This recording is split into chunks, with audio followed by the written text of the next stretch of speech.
أعوذ بالله من الشيطان الرجيم. بسم الله الرحمن الرحيم.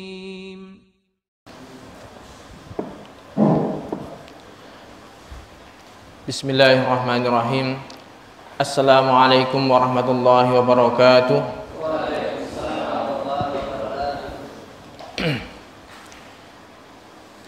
Alhamdulillah, Alhamdulillah hamdan katsiran tayyiban mubarakan fi kama yuhibbu rabbuna wa yarda.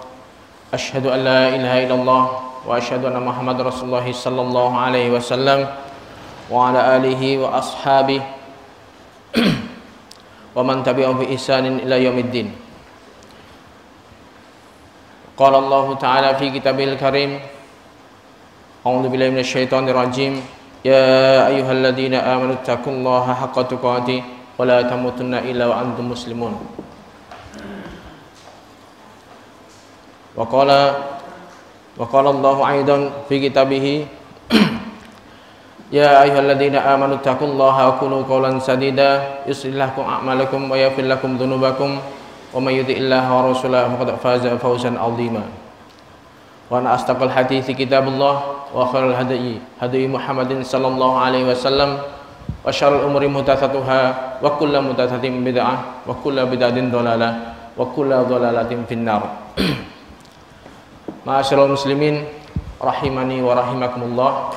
Hadirin hadirat semuanya, malam ini alhamdulillah kita dikumpulkan kembali untuk melanjutkan pembahasan kita tentang mempelajari pondasi-pondasi kita di dalam menjalankan agama, tentang usuluddin, tentang pokok-pokoknya agama. Pembahasan kita sebelumnya tentang silsilah yang pertama kemarin tentang mengenal tauhid. Sekarang kita melanjutkan pembahasan silsilah berikutnya. Jadi ini kayak sistem kuliah itu ya. Jadi ada ada kurikulumnya, ada silabusnya. Nanti untuk silsilah 2 ini insya Allah ada 2 bagian tentang mengenal Allah, kemudian nanti berikutnya mengenal Rasul dan mengenal agama Islam. Termasuk salah satu urgensi kita belajar tentang tauhid, urgensi kita belajar tentang agama, tentang pondasi-pondasi ini ya salah satunya ya tarbiyahnya Rasulullah Sallallahu Alaihi Wasallam. Sistem pendidikannya Nabi dulu juga seperti itu. Seperti yang diriwayatkan oleh sahabat Jundub, bahwasanya beliau berkata, kami dulu ketika zaman Nabi, kami dulu belajar tentang iman, baru belajar tentang Al-Quran. Kemudian kami membaca Al-Quran, belajar tentang Al-Quran, dan bertambah keimanan kami. Jadi sebelum mereka, anak-anak muda zaman Nabi, pemuda-pemuda zaman Nabi dulu, sebelum belajar tentang Al-Quran, mendalami tafsirnya, mendalami tentang bagaimana makna-maknanya, mereka ditanamkan dulu tentang tauhid, tentang akidah. Ketika akidahnya sudah benar, baru belajar tentang Al-Quran, maka bertambahlah keimanan mereka. Meskipun saat ini idealnya sistem belajar seperti itu, pondasinya dulu kita pelajari utuh secara semuanya, secara menyeluruh, baru belajar yang lain-lainnya. Yang nggak ada kata terlambat, meskipun kita mungkin sudah belajar fikih, kita belajar tentang adab, belajar tentang muamalah, kita mungkin ada yang terlewat dari pondasi kita, ya kita belajar lagi tentang masalah akidah.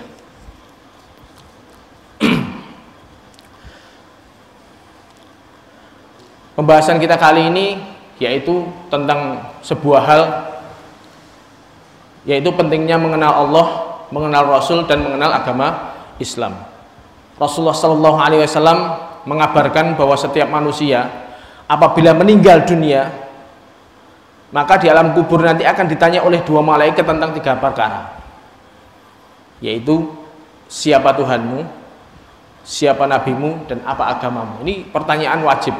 Ini mungkin kalau di dalam riwayatkan dari banyak jalur hadisnya, ini bisa dikatakan derajatnya mutawatir. Banyak periwayat, bisa ada dari diriwayatkan oleh sahabat Barok bin Azib, Anas bin Malik, Abu Hurairah, banyak. Jadi redaksinya macam-macam tapi maknanya sama tentang pertanyaan ini. Pertama kali manusia meninggal itu akan ada ujian pertama. Fase pertama ketika memasuki alam kubur ya ini. Pertanyaan ini, siapa Tuhanmu, siapa nabimu, atau mungkin lafadznya itu, apa pendapatmu tentang laki-laki ini yang diutus kepadamu. Banyak, tapi intinya siapa nabimu dan juga apa agamamu. Oleh karena itu wajib bagi seorang muslim dan muslimah untuk mempersiapkan diri terkait 3 pertanyaan tersebut. Perlu diketahui bahwasanya untuk menjawab pertanyaan tersebut tidak cukup dengan menghafal. Kita sekarang belajar dihafal ketok, cah TK yo iso. Gitu. Ini pelajaran dasar anak-anak TK, anak-anak SD tentang 3 pertanyaan kubur ini termasuk pelajaran dasar.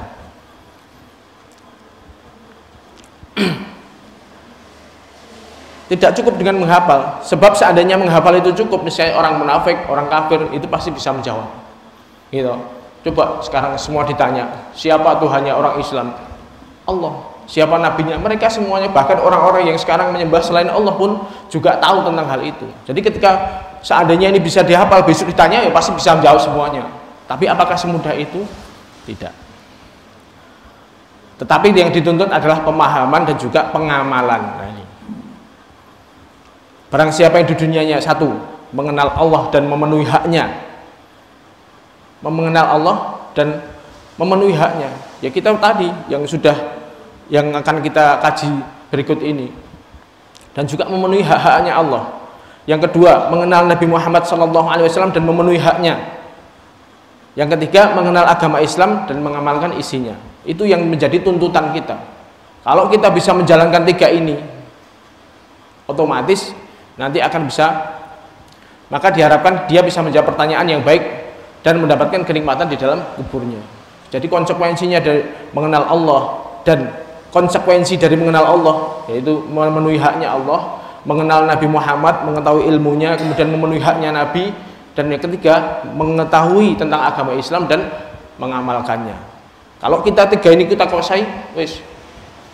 Seandainya kita nggak hafal sekarang pun bisa jawab. Tapi ya mosok ya rapal.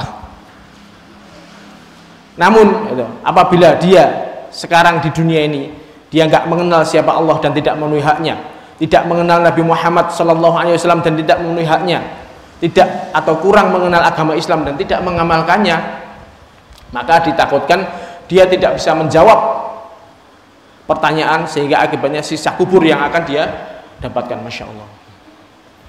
Jadi hanya ujian pertama ini mungkin seakan-akan gampang, mudah. Tapi ketika ini nanti konsekuensinya tidak kita amalkan, misalnya dia mengetahui, sekarang ditanya semua kaum muslimin tanya siapa Tuhanmu, pasti menjawab siapa? Dia pasti menjawab dia menjawabkan Allah Tuhan.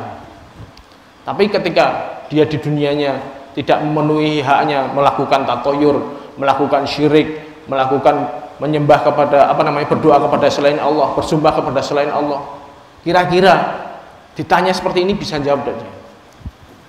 Membahayakan. Ya kalau cuman ujian di sekolah di dunia misalnya nggak lulus terus besok bisa ngulang lagi, lah ini ketika sudah masuk alam kubur jelek, terus kita nggak lolos dengan pertanyaan-pertanyaan ini, konsekuensinya luar biasa berat, saudara. Azab kubur ini nggak main-main, bukan perkara yang bisa dianggap remeh.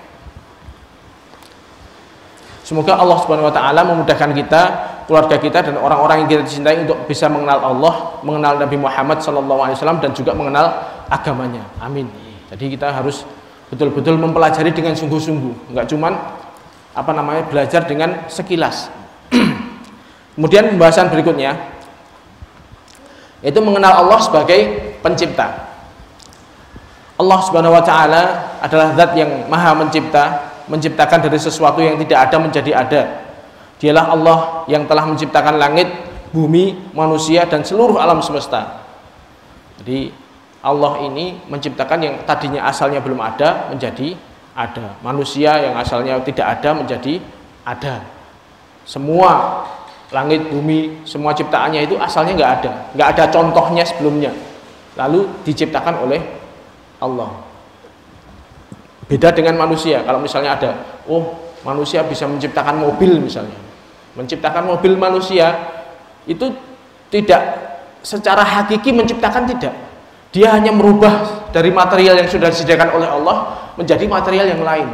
Besi sudah disediakan oleh Allah di dalam kandungan buminya. Misalnya alat-alat listrik semuanya itu material yang sudah semuanya disediakan oleh Allah, hanya dirubah menjadi material yang lain. Jadi tidak bisa mengatakan bahwasanya manusia betul-betul secara hakiki menciptakan mobil, nggak bisa. Menciptakan HP misalnya, itu cuma merubah dari yang asalnya sudah ada material yang lain menjadi material yang baru. Itu aja. Manusia sebatas itu. Itu pun diberi ilham oleh Allah. Kalau Allah betul-betul dari nol, sama sekali tidak ada menjadi ada. Allah berfirman, "Dzalikumullahu rabbukum khaliqu kulli syai'." Itu adalah Allah Rabb kalian yang telah menciptakan segala sesuatu. Dialah Allah yang Al-Khaliq, yang Maha Pencipta. Sedangkan selain Allah adalah makhluk yang diciptakan. Mereka tidak bisa mencipta meskipun diagung-agungkan dan disembah oleh manusia. Allah Subhanahu wa taala berfirman, "Ya ayuhan nas, dzurba matsalun fastami'ulah. Innal ladzina tad'una min dunillahi la yakhluqu dzubaban walau ijtama'ulah." Wahai manusia, telah dibuat perumpamaan bagi kalian, maka hendaklah kalian mendengarkannya.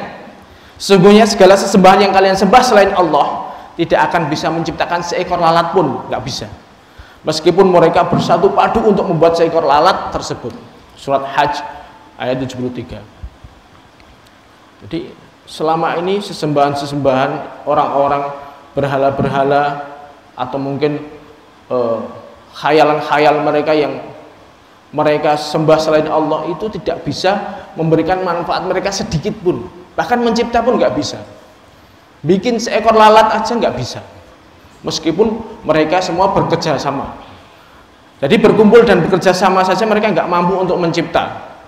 Bagaimana mungkin mereka mencipta sendirian? Seorang orang yang minta kepada patung, minta kepada berhala, datang kepada kuburan misalnya, Mbah, saya sudah 10 tahun berkeluarga belum punya anak gitu. Bantulah saya gitu. Bagaimana? Kok menciptakan? Mereka semua itu tidak punya, selain Allah tidak ada satupun yang bisa menciptakan seekor lalat. Meskipun seluruhnya bekerja sama, manusia seluruhnya, jin itu bekerja sama bikin lalat nggak bisa. Manusia bikin lalat, mesin prototipenya, bikin robot nggak bisa akan sedetail seperti ciptaan Allah, nggak mungkin bisa. Menciptakan seekor lalat yang sedemikian sederhana susunan tubuhnya saja mereka nggak mampu, maka bagaimana mereka bisa menciptakan makhluk yang lebih rumit? Apalagi manusia, tambah rumit lagi penciptaannya. Wa fi anfusikum afala tubsirun. Coba dalam surat Ad-Dzariyat itu kan kita coba lihatlah diri kalian. Apakah kalian nggak melihat bagaimana aliran darah yang mengalir pada darah pada tubuh kita ini, berapa banyak saraf-sarafnya, berapa banyak, terus bagaimana darah bisa membawa kepada jantung dan bisa ini. Kalau orang merenungkan ini bagaimana, Masya Allah, Allah menciptakan manusia dengan begitu detailnya, dengan begitu sempurnanya, luar biasa. Allah Maha menciptakan seperti itu. Dan banyak makhluk-makhluk yang di luar, istilahnya di luar kemampuan makhluk. Seorang muslim, maka di sini konsekuensinya sini, seorang muslim wajib meyakini bahwasanya Allah Subhanahu wa taala adalah satu-satunya pencipta dan tidak ada yang mencipta selain Allah Subhanahu wa taala. Barang siapa yang meyakini ada pencipta selain Allah, maka sungguh dia telah melakukan syirik besar. Ini catatannya di sini. Jadi kalau sampai di dunia ini ada orang yang dia meyakini ada pencipta selain Allah, maka sungguh dia melakukan syirik besar. Ada orang-orang musyrik itu membagi Tuhan-Tuhan mereka, ada yang mengatur masalah penciptaan, ada yang merusak, ada yang dewa perang. Bagaimana mereka? Sungguh buruk gambaran mereka terhadap sesembahan mereka. Enek Tuhan sing isine merusak toh. Ada Tuhan yang menciptakan toh. Masya Allah. Sungguh sesat pemikiran-pemikiran seperti itu. Makanya kaum muslimin jangan terjebak dengan pemikiran seperti itu. Nggak punya, misalnya itu tadi, misalnya udah berkeluarga lama, nggak punya anak, ya udah doa kepada Allah. Jangan lari jangan minta tolong kepada dukun, apalagi datang kepada kuburan, minta kepada penghuni kubur. Itu jelas syirik akbar. Sekali lagi, kalau syirik akbar, seorang muslim melakukan syirik akbar, maka dia sudah sungguh dia telah keluar dari agamanya. Habitat a'maluhum, lain asyrakta la yahbatanna amaluka. Jadi ketika kita melakukan syirik, yang syirik akbar, amalan yang sudah dilakukan selama hidup dari A sampai Z hilang semuanya. Dan dia sudah keluar dari Islam tanpa terasa. Makanya naudzubillah. Summa naudzubillah. Baik. Pembahasan berikutnya yaitu yang pertama tadi Allah sebagai pencipta, yang kedua mengenal Allah sebagai pemberi rezeki. Jadi di antara nama Allah Azza wa Jal adalah Ar-Razzaq, yang artinya Allah Maha memberi rezeki. Allah Subhanahu wa taala menciptakan makhluk dan memberi rezeki kepada mereka. Bahkan Allah Subhanahu wa taala telah menulis rezeki makhluknya sebelum Allah menciptakan mereka. Rasulullah sallallahu alaihi wasallam bersabda, "Qaddarallahu maqadira khalaiq qabla an yakhluqas samawati wal ard bi 50 alf sanah." Allah Subhanahu wa taala telah menentukan takdir bagi makhluk-makhluknya 50.000 tahun sebelum menciptakan langit dan bumi. Yang pertama diciptakan oleh Allah adalah pena. Kemudian pena itu tadi disuruh Allah untuk menulis takdir makhluk mulai dari azali sampai dengan hari kiamat, ditulis semuanya. Sudah ada ketentuannya, si A, si B, si C, si C. Kemudian langit, bumi semuanya sudah ditulis oleh Allah ketentuannya. Termasuk rezeki. Jadi termasuk itu tadi takdir azali ditulis 50.000 tahun sebelum langit bumi diciptakan. Ada juga takdir umri. Jadi sebelum manusia ini masih di dalam kandungan, oleh Allah sudah ditulis di situ tentang umurnya, tentang bagi dia surga apa nerakanya, sudah ditulis oleh Allah di situ. Termasuk rezekinya juga ditulis. Allah Subhanahu wa taala menciptakan rezeki tersebut dan menyampaikannya kepada makhluk sesuai dengan waktu yang sudah Allah tentukan sebelumnya. Maka tidak akan meninggal seorang sampai dia mendapatkan rezeki terakhir yang menjadi jatahnya. Meskipun rezeki tersebut ada di puncak gunung atau bahkan ada di bawah lautan sekalipun. Allah Subhanahu wa taala berfirman, "Wa ma min dabbatin fil ardi illa 'alallahi rizquha." Tidak ada seekor binatang melata pun yang ada di permukaan bumi melainkan Allah Subhanahu wa taala yang memberikan rizkinya. Surat Hud ayat 6. Jadi jatahnya ya sudah di pondok-pondok itu misalnya. Jadi seseorang tidak akan mati sebelum jatahnya habis. Makanya kalau orang punya keyakinan seperti ini, tenang dia. Nggak akan mungkin Allah memberikan dia nggak makan kalau memang jatahnya masih ada. Tinggal keyakinan kita. Makanya di sini setelah kita mengetahui tentang Allah yang mengatur rezeki seperti itu, Allah memberikan rezeki, mengatur semua makhluknya, entah itu manusia, hewan, pohon-pohon, makhluk hidupnya semua, tumbuhan-tumbuhan, itu diberi rezeki semuanya oleh Allah. Konsekuensinya harus kita betul-betul mentauhidkan Allah dari sisi rububiyah. Kemudian kalau siapa sesembahan selain Allah yang bisa melakukan seperti itu? Kira-kira ada nggak? Nggak mungkin. Adakah selain Allah Subhanahu wa taala sesembahan yang bisa memberikan makan sekali saja untuk seluruh makhluk yang ada di bumi, mulai dari manusia, jin, hewan dan tumbuhan? Bisa nggak? Yang mereka sembah selain Allah itu, orang sesembahan itu, wali-wali atau siapapun itu yang bisa mengatur alam, mungkin memberikan rezeki, apakah mungkin? Nggak ada. Allah Subhanahu wa taala berfirman, "Ya ayuhan nas, udkuru nikmatallahi alaikum, hal min khaliqin ghairullahi yarzuqukum minas sama'i wal ard, la ilaha illahu fa anna tufakun." Wahai manusia, hendaklah kalian mengingat nikmat Allah atas kalian. Adakah yang mencipta selain Allah, yang memberi rezeki kepada kalian dari langit maupun bumi? Adakah? Maka tidak ada sesembahan yang berhak disembah selain Allah. Konsekuensinya seperti itu. Allah memberikan rezeki, Allah yang memberikan mencukupi semua kebutuhan makhluknya. Selain Allah nggak ada yang bisa seperti itu. Maka konsekuensinya hanya Allah yang berhak untuk diibadahi. Maka nggak pantas seorang muslim yang mengaku bertauhid misalnya minta rezeki kepada selain Allah. Pengen dagangannya laris, datang ke dukun misalnya, jaluk penglaris. Masya Allah, dukun ya ora iso kayak rezeki jane itu. Sama aja. Datang mungkin minta bantuan jin, datang nyepi ke gua misalnya, ke gunung misalnya, berharap untuk rezekinya lancar. Dia berarti mendatangi sesuatu yang tidak bisa mendatangkan rezeki, karena rezeki datangnya semuanya dari Allah. Seandainya benar gitu. Setelah dia mendatangi selain Allah tadi, entah itu dukun, entah dia minta bantuan kepada jin misalnya, kok benar dia dapat rezeki, yaitu sudah Allah tentukan memang. Mau ora ngono ya tetap teko. Kita harus yakin seperti itu. Taib. Jadi setelah kita mengetahui hakikatnya Allah Ar-Razzaq, ya konsekuensinya kita harus mentauhidkan Allah dari sisi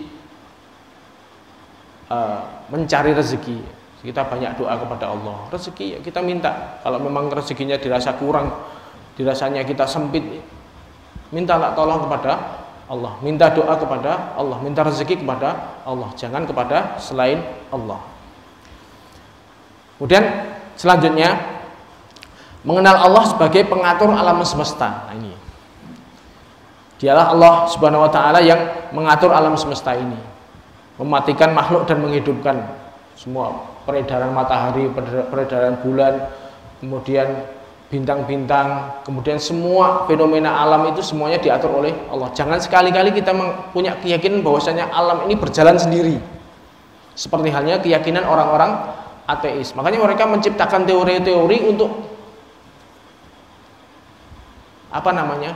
untuk menafikan bahwasanya Allah mengatur semuanya. Alam tidak bisa berjalan dengan sendirinya. Siang pergantian siang dan malam yang begitu teraturnya itu nggak akan mungkin bisa terjadi kalau tidak ada yang mengaturnya. Makanya Imam Abu Hanifah pernah debat dengan seorang ateis itu. Mereka mengatakan tunjukkan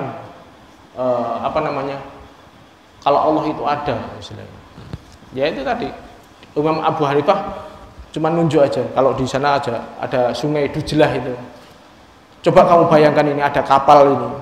Kapal ini jalan ke sana sendiri. Nggak ada orangnya, nggak ada yang nahkodanya, nggak ada awaknya misalnya. Jalan sana sendiri, terus dia muat sendiri, bongkar sendiri, terus jalan balik lagi ke sini. Mungkin nggak? Oh ya mungkin. Lah iya. Sekarang coba bayangkan alam semesta ini. Berjalan begitu teraturnya, pergantian siang malam seperti ini. Dengan sangat detail. Apa mungkin tidak ada yang mengaturnya? Kemudian memuliakan dan menghinakan, ada yang pangkatnya mulia, ada yang menjadi menjadi tokoh, ada yang biasa. Kemudian mengganti siang dan malam, malam menjadi siang, menerbitkan matahari dan menenggelamkannya. Allah Subhanahu wa taala berfirman, "Yudabbirul amra." Dialah Allah Subhanahu wa taala yang mengatur seluruh perkara. Surat Sajdah ayat 5. Jadi tidak ada yang mengatur selain Allah Subhanahu wa taala. Dialah Allah Subhanahu wa taala yang menerbitkan matahari dari timur dan barat. Maka siapa selain Allah yang bisa menerbitkan matahari dari barat? Enggak ada. Nabi Ibrahim alaihissalam pernah berkata kepada seorang yang mengaku sebagai Tuhan selain Allah. Dalam surat Al-Baqarah itu kan, Id qala Ibrahim rabbiyalladzi yuhyi wa yumit qala ana uhyi wa yumit. Ketika Ibrahim berdebat dengan seseorang itu, Rabbku menghidupkan dan mematikan. Orang itu juga ngomong, loh, saya juga menghidupkan dan mematikan. Ambil dua orang ini. Yang satu dibiarkan hidup, yang satu dibunuh. Saya juga bisa menghidupkan dan mematikan. Dia mengaku sebagai Tuhan seperti itu. Saya juga bisa menghidupkan dan mematikan. Nah, kemudian ayat berikutnya ini yang dia nggak bisa ngomong. Sungguhnya Allah Subhanahu Wa Taala telah menerbitkan matahari dari timur, maka silahkan engkau, kalau memang engkau Tuhan, terbitkan matahari dari barat. Maka orang kafir tersebut tidak bisa berbuat apa-apa. Surat Al-Baqarah ayat 258. Jadi nggak mungkin bisa.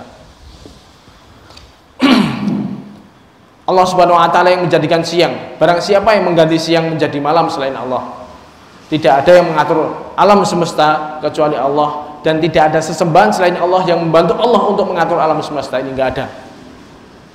Oleh karena itu, seorang muslim tidak boleh meyakini bahwasanya ada selain Allah yang mencipta, memberi rezeki, dan juga mengatur alam semesta. Siapapun dia dan bagaimanapun juga kedudukannya di sisi Allah, nggak ada. Maka barang siapa yang berkeyakinan bahwasanya ada selain Allah yang mencipta, memberi rezeki, dan juga mengatur alam semesta, maka dia telah menyekutukan Allah Subhanahu wa Ta'ala. Jadi keyakinan bahwasanya semua yang mengatur alam semesta ini hanya Allah. Jadi keyakinan sebagian kaum muslimin misalnya, kalau misalnya fenomena gunung meletus misalnya, ada yang terbaru ini Semeru misalnya meletus, terus kemudian mereka beranggapan bahwa wah iki sing bau reksa nesu, masya Allah, itu jelas keyakinan syirik, keyakinan yang tidak benar. Makanya di sini bisa dikatakan ya di negeri kita ini darurat tauhid, banyak sekali seperti itu, ritual untuk kalau gunung ini mesti ada yang nunggu misalnya, biar wah sampai meletus berarti sesajennya kurang, sampai sing bau reksa lesu misalnya. Laut juga gitu, ada larung mengatur keselamatan yang di laut sehingga perlu sesajen. Masya Allah, jelas keyakinan seperti ini adalah keyakinan yang batil. Makanya kita harus betul-betul membersihkan dari hal-hal seperti ini. Kita belajar tauhid ya harus betul-betul bersih dari keyakinan seperti itu, karena semua yang mengatur adalah Allah. Jangan sampai kita misalnya pakai gelang, wah aku genora kena sial misalnya, itu tadi pakai jimat, pakai yang lain-lainnya misalnya. Keyakinan tatoyur atau khayalan, bersihkan semuanya agar kita betul-betul menjadi muslim yang bertauhid. Memang di dalam surat An-Nazi'at itu ada sumpah, Allah bersumpah dengan malaikat, fal mudabbirati amra, demi malaikat-malaikat yang mengatur perkara. Memang ada malaikat-malaikat yang Allah tugaskan untuk mengatur beberapa perkara. Jadi oleh Allah malaikat itu diberi tugas, ada yang bertugas untuk menurunkan hujan, untuk menjaga gunung, termasuk yang membuat gunung meletus, menghentikan gunung meletus, itu juga malaikat yang Allah tugaskan. Tapi semua malaikat itu tidak bertugas dengan tidak inisiatif sendiri, enggak, semuanya atas perintah Allah. Jadi bukan berarti, jadi meskipun ya malaikat itu benar-benar punya kuasa, punya kekuatan untuk, seperti halnya kasus ketika Nabi Muhammad dakwah di Taif, kemudian ditolak, bahkan dilempari batu sampai berdarah-darah, itu kan Nabi istirahat di kebun itu. Kemudian didatangi oleh malaikat, datang, ya Muhammad, bagaimana pendapatmu ketika ini gunung ini tak lemparkan tak angkat, kemudian tak blek nih kepada mereka, bagaimana? Ini kan berarti malaikat itu punya kuasa untuk seperti itu atas izin Allah. Karena itu tadi mereka sudah mendapatkan, malaikat-malaikat itu sudah dapat perintah dari Allah, seperti halnya yang itu tadi kita terangkan. Takdir itu kan ada 4 ya. Ada takdir azali yang dulu 50.000 tahun sebelum diciptakan tadi sudah ada. Kemudian umri tadi sebelum manusia masih di kandungan itu sudah dituliskan takdir. Kemudian ada takdir tahunan yang turun ketika Lailatul Qadar. Di situ Allah memberitahukan kepada para malaikat tentang kejadian setahun, mulai dari Lailatul Qadar sekarang sampai Lailatul Qadar tahun berikutnya. Ini kejadian sudah ditulis semua oleh Allah. Malaikat tinggal menjalankan. Seperti itu. Jadi semuanya malaikat, meskipun malaikat punya kuasa untuk mengatur seperti itu, menurunkan hujan, kemudian menyirami tumbuh-tumbuhan, kemudian menghembuskan angin, itu semuanya atas perintah Allah. Jadi tidak boleh nyembah kepada, kemudian kira-kira malaikat yang sudah punya kuasa seperti itu, malaikat itu benar-benar punya power loh. Itu pun kita nggak boleh minta kepada malaikat, malaikat penjaga gunung gitu, jagalah. Ini nggak bisa, nggak boleh. Syirik juga itu. Apalagi kepada orang yang nggak jelas-jelas nggak punya kekuatan, datang kepada, nggak ada, nggak punya kekuatan mereka. Tayyib. Kemudian setelah tiga tadi, Allah sebagai pencipta, Allah sebagai pemberi rezeki, Allah sebagai yang mengatur.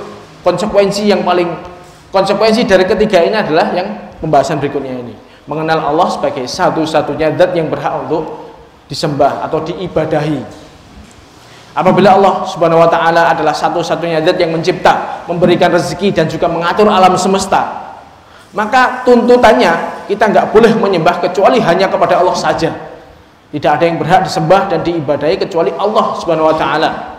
Allah berfirman, "Ya ayuhan nasu ubudu rabbakumul ladzi khalaqakum wal ladzina min qablikum la'allakum tattaqun. Alladzi ja'ala lakumul arda firasyan was samaa'a binaa'a wa anzala minas samaa'i maa'a fa akhraja bihi minas thamarati rizqan lakum wa la taj'alul lillahi andatan wa antum ta'lamun." Wahai manusia, sembahlah Rabb kalian yang telah menciptakan kalian dan orang-orang sebelum kalian supaya kalian bertakwa. Itulah Rabb kalian yang telah menjadikan bagi kalian bumi sebagai hamparan, langit sebagai bangunan, dan telah menurunkan air dari langit. Maka Allah Subhanahu wa taala mengeluarkan dengan air tersebut buah-buahan sebagai rezeki bagi kalian. Jadi Allah menyebutkan kenikmatan-kenikmatan tadi. Allah menyebutkan menyebutkan bahwasanya Allah menciptakan langit bumi, mengatur semuanya, menyediakan untuk manusia. Nah, ini poinnya di sini. Fala taj'alu lillahi andada wa antum ta'lamun. Maka jangan kalian jadikan tandingan-tandingan selain Allah. Jangan jadikan sekutu-sekutu Allah. Allah lah yang mengatur segalanya. Ngapain kalian menjadikan selain Allah sebagai sesembahan? Berdoa kepada selain Allah, berzikir kepada selain Allah, bersumpah kepada selain Allah, menyembelih untuk selain Allah.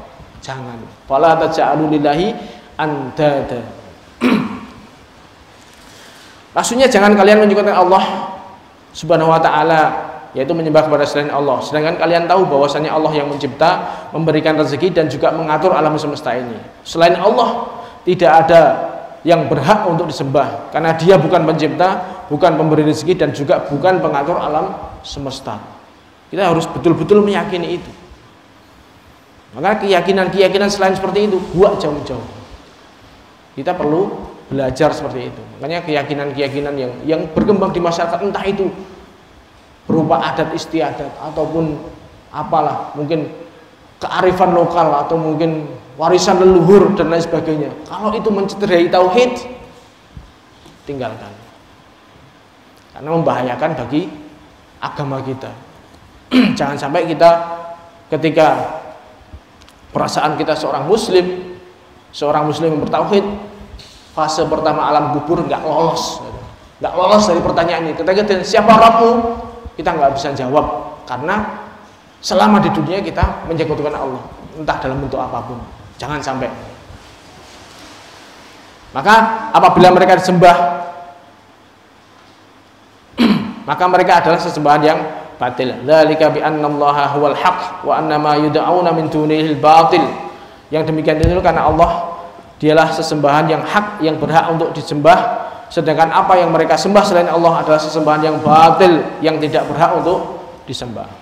Maka apabila seseorang meyakini Allah yang mencipta, memberi rezeki dan juga mengatur alam semesta, kemudian dia masih menyembah selain Allah atau menyerahkan sebagian ibadah kepada selain Allah, maka dia telah berbuat syirik kepada Allah Subhanahu wa taala di dalam ibadah.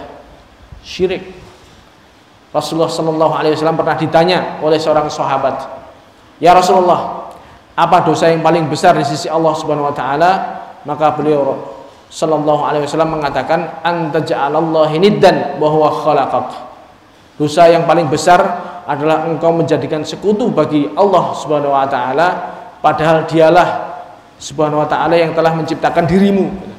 Ini sebuah kedurhakaan yang luar biasa apabila dia menyadari bahwasanya semuanya yang ada di sekitar kita, diri kita, semua kebutuhan untuk kita, rezeki kita, itu semuanya datang dari Allah, tapi kita menyerahkan peribadahan kepada selain Allah. Wal iyadu billah. Jangan sampai kita seorang muslim terjerumus dalam hal itu. Ibadah yang pernah kita terangkan tadi, ibadah itu bisa bentuk fisik, juga bisa bentuk keyakinan hati, takut kepada selain Allah misalnya. Cinta kepada selain Allah. Itu juga jangan sampai terjadi. Mungkin itulah yang bisa saya sampaikan pada halaqah kali ini. Insyaallah halaqah selanjutnya nanti membahas tentang kenapa kok mesti dipisahkan, tentang tauhid rububiyah tadi, tentang kemudian gandeng kepada tauhid uluhiyah. Jadi meyakini bahwa Allah yang mengatur segalanya, itu konsekuensinya harus kita ibadah pada Allah. Karena itu tadi, untuk halaqah berikutnya nanti akan kita beri contoh bagaimana kaum musyrikin itu terjerumus ke dalamnya. Dia meyakini tauhid rububiyah, tauhid meyakini bahwa Allah mengatur segala sesuatu, tapi menyerahkan ibadah kepada selain Allah. Wabillahi taufiq wal hidayah. Subhanakallahumma bihamdika asyhadu an la ilaha illa anta astaghfiruka wa atubu ilaik. Assalamualaikum warahmatullahi wabarakatuh.